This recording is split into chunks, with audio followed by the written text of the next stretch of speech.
Odd बिरादरी सां वाबस्ता 50 खां वधीक फैमिली जे माण्हुनि पीपल्स पार्टी खे अलविदा करे GDA में शामिल थी विया आहिनि।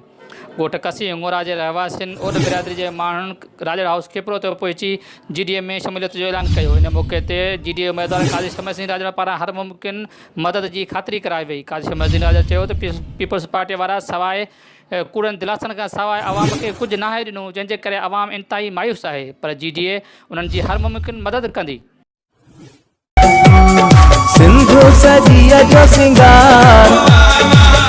पीर साहिब पागारे पारां नामज़द कयल उम्मीदवार GDA PS 42 जे अवाम जो हॾॾोखी बहादुर अॻवान, न झुकण वारो न विकमण वारो, काज़ी शमसुद्दीन राजड़ खे 5 जुलाई ते पंहिंजो क़ीमती वोट ॾेई कामयाबु कंदा, जंहिंजो इंतख़ाबी निशान तारो आहे।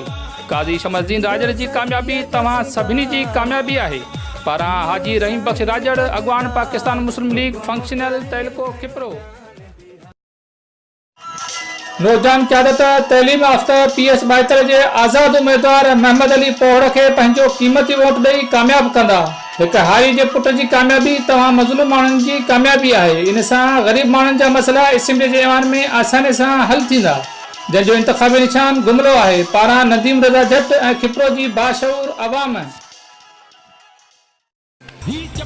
GDA पीसा पागारे पारां खिपरो जे लाइ नामज़द कयल उम्मीदवारनि PS 72 ते काज़ी शमसुद्दीन राजड़ NA 216 ते किशनचंद पारवानी खे पंहिंजो क़ीमती वोट ॾेई कामयाबु कंदा, जंहिंजो इंतख़ाबी निशान तारो आहे। तारे ते मोहर लॻाए 5 जुलाई ते सचाईअ जो सबूत ॾींदा।